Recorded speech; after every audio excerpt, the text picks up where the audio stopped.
O ar gélido da Serra da Mantiqueira, em Minas Gerais, carrega consigo um eco de desespero que o tempo não foi capaz de apagar.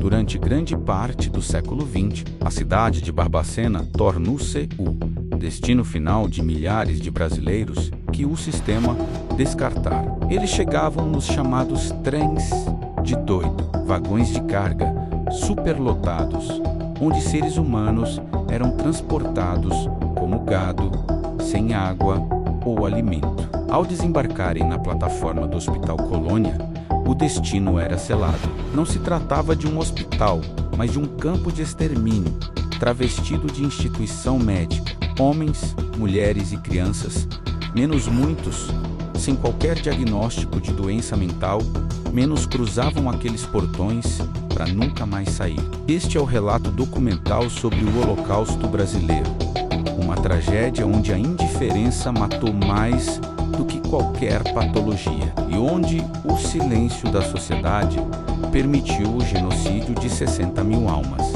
Os registros históricos e as investigações da jornalista Daniela Arbex revelam uma realidade aterrorizante. Cerca de 70% dos internos do Hospital Colônia não sofriam de transtornos mentais. A instituição servia como um depósito para os indesejados da ordem social brasileira. Eram mães solteiras, homossexuais, prostitutas, opositores políticos, mendigos e pessoas sem documentos. Em 1932, a superlotação já era a regra. A política de internação era uma ferramenta de higienização social. Uma vez dentro dos muros, a identidade do indivíduo era aniquilada. As roupas eram confiscadas e substituídas por trapos. O cabelo era raspado e o nome, muitas vezes, esquecido. Documentos da época mostram que a entrada no Colônia significava morte civil imediata.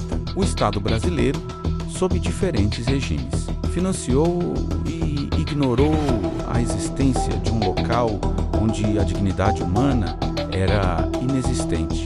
O hospital não buscava a cura, mas o isolamento definitivo de todos aqueles que não se encaixavam nos padrões de produtividade e moralidade exigidos pela elite da época. A vida dentro do Hospital Colônia era uma sucessão de horrores diários, documentados em fotografias que chocaram o mundo décadas depois. Sem camas suficientes para os milhares de internos, a solução era espalhar capim pelo chão dos pavilhões. Os pacientes dormiam amontoados, buscando o calor dos corpos uns dos outros para sobreviver às noites geladas de Barbacena. A alimentação era tão escassa que os internos bebiam água do esgoto que corria a céu aberto pelos pátios. A violência era a única linguagem conhecida. O uso indiscriminado de eletrochoques,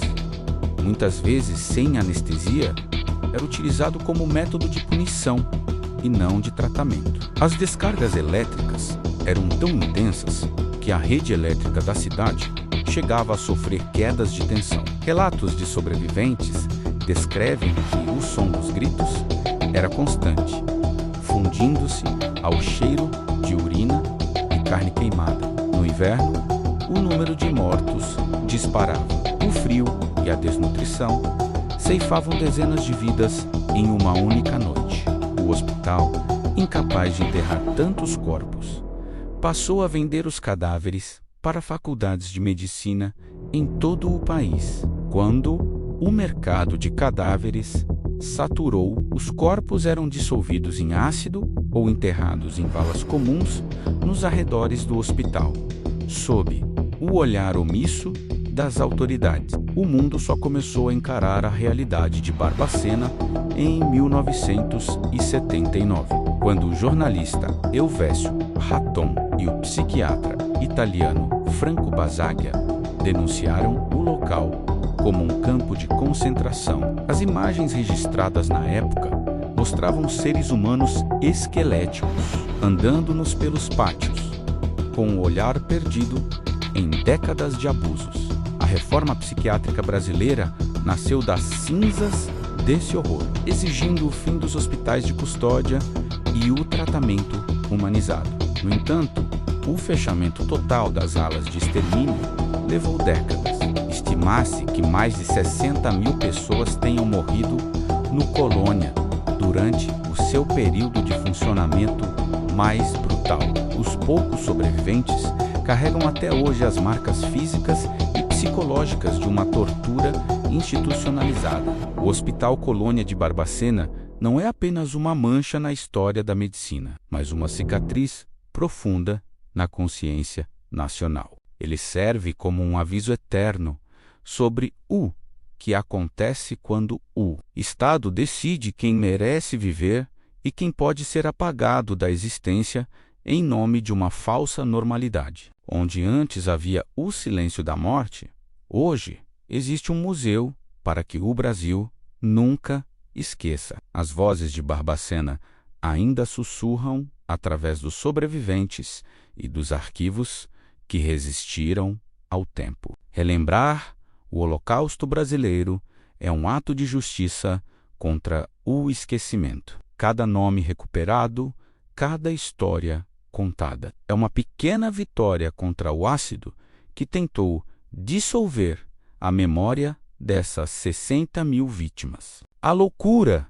no fim das contas, não pertencia aos que estavam dentro dos muros, mas aos que, do lado de fora, fingiram que nada estava acontecendo.